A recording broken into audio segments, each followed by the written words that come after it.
So Azad అన్న ఒకసారి ఒక 2 minutes మాట్లాడాల్సిందిగా రిక్వెస్ట్ చేస్తా ఉన్నాను. సో ఇంకెవరైనా మీడియా మిత్రులు మాట్లాడదలుచుకునే వాళ్ళు దయచేసి మీ పేర్లు ఇక్కడ నమోదు చేసుకునే ప్రయత్నం చేయండి. అందరికీ అవకాశం ఉంటుంది, అందరూ మాట్లాడాలి దయచేసి. డిజిటల్ మీడియా మిత్రులందరికీ కూడా ఉద్యమ వందనాలు. ఇక్కడ ఈ డిజిటల్ మీడియాలో పనిచేస్తున్నటువంటి వాళ్ళల్లో సగానికి పైగా తెలంగాణ ఉద్యమంలో మేమంతా కూడా కలిసి పనిచేసినాం.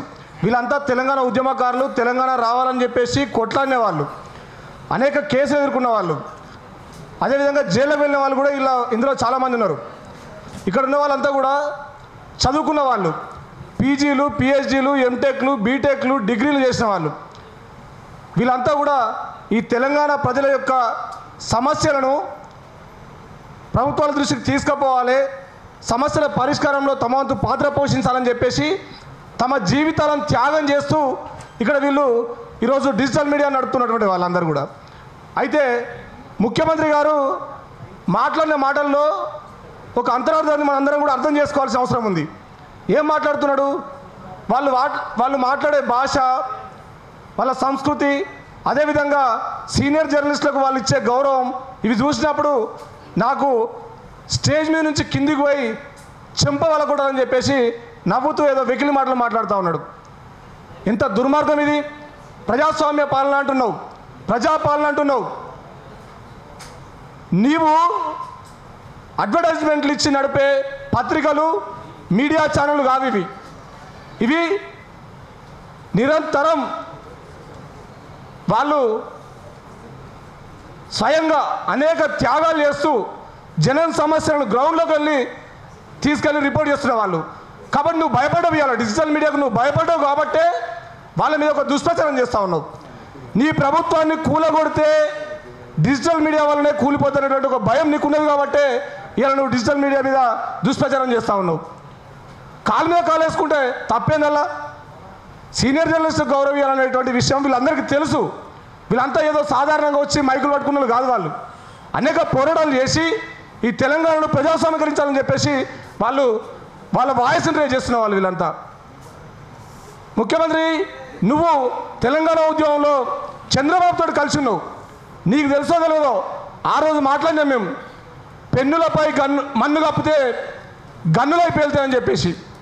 ఈ సందర్భంగా చెప్తా ఉన్నాం, డిజిటల్ మీడియా మైకులను నువ్వు అంచేయాలని చూస్తే నీ ప్రభుత్వంపై గ్రనేడ్లై పేలుతారు వీళ్ళంతా కూడా. గ్రనేడ్లై పేలి నీ ప్రభుత్వాన్ని 16 వక్కలు చేస్తారు వీళ్ళు. 16 వక్కలు చేసి నీ ప్రభుత్వాన్ని కూలగొడతారు. జాగ్రత్త, నువ్వు మాట్లాడే ప్రతి మాట ఆలోచించుకొని మాట్లాడాల్సిన అవసరం ఉన్నది. ఉస్మానియా యూనివర్సిటీ విద్యార్థులుగా నిరుద్యోగుల తరపున అనేక సందర్భాల్లో మేము పోరాటం చేసినాం. స్కాలర్షిప్ చేయాలని చెప్పేసి పోరాటం చేసినాం. ఏ రోజైనా ఈ ప్రధాన స్రవంతి మీడియా ఛానళ్ళు మా వార్తలు కవర్ చేయడానికి ముందుకు వచ్చినాయా?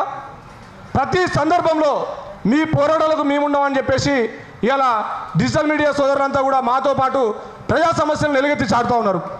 ఇవన్నీ చూసే కదా ఈ సమస్యల పరిష్కారంలో నీ వంతు నీకు చేత కాకనే కదా వీళ్ళ మీద ఇలా నువ్వు దుష్ప్రచారం చేస్తూ ఉన్నావు.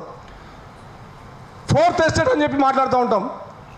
ఇవాళ నిజంగా ధైర్యంగా ఎవరైనా ప్రజా సమస్యలను ఎలుగెత్తి చాటుతూ ఉన్నారంటే నిష్పక్షపాతంగా ప్రజల మధ్యలోకి వెళ్ళి గ్రౌండ్ రిపోర్ట్, ఏదైనా మారుమూల ప్రాంతంలో అత్యాచారం జరిగితే అక్కడికి వెళ్ళి రిపోర్ట్ చేసే వాళ్ళు ఎవరన్నారంటే వాళ్ళు ఇలా డిజిటల్ మీడియా సోదరులే. ఎక్కడైనా ఇప్పుడు ఒక రౌడీ ఒక సాధారణ ప్రజలకి బెదిరించినప్పుడు కూడా వాళ్ళు ధైర్య సాహసాలతోటి ప్రజల వైపున నిలబడేది ఎవరన్నా అంటే వాళ్ళు డిజిటల్ మీడియా సోదరులే. కుంభకోణాలను ఎలుగెత్తి సాధ్యత ఎవరన్నా అంటే కమిషన్లకు ఎప్పుడు కూడా ఆశపడలే. మేము చెప్తా ఉన్నాం, అనేక సందర్భాల్లో అనేక పోరాటాలు నిర్వహించినాం. కనీసం ఛాయ్ నీళ్ళు కూడా ఏ రోజు వాళ్ళకు పోయలే. మేము ఛాయ్ నీళ్ళు కూడా ఏ రోజు వాళ్ళకు పోయలే. వాళ్ళకి పెట్రోల్ ఖర్చులు ఏ రోజు ఇవ్వలే. స్వయంగా వాళ్ళు ఇలా కొవ్వొత్తులాగా కరుగుతూ ఈ సమాజాన్ని చైతన్యవంతం చేస్తూ ఉన్నారు. ఇట్లాంటి ఒక బాధ్యతాయుతమైనటువంటి డిజిటల్ మీడియా మీద మీరు ఇలాంటి మాటలు మాడినందుకు మేము ఉస్మానియా యూనివర్సిటీ విద్యార్థులుగా డిజిటల్ మీడియా సోదరులందరికీ కూడా రేవంత్ రెడ్డి గారు తక్షణమే క్షమాపణ చెప్పాలని చెప్పేసి ఈ సందర్భంగా డిమాండ్ చేస్తూ ఉన్నాం. లేకపోతే భవిష్యత్తులో నీ ప్రభుత్వం తీసుకుపోయి చెత్తబుట్టల డిజిటల్ మీడియా సోదరులు, ఉస్మాన్ యూనివర్సిటీ విద్యార్థులు, అదేవిధంగా ప్రజా సంఘాల మేధావులు అందరూ కూడా కలిసి కట్టుగా నీకు సరైన బుద్ధి చెప్తారని చెప్పేసి ఈ సందర్భంగా తెలియజేస్తూ విద్యార్థుల, జర్నలిస్టుల, ప్రజా సంఘాల మేధావుల ఐక్యత వర్ధిల్లాలని చెప్పేసి కోరుకుంటా ఉన్నాను. థ్యాంక్ యూ అన్న.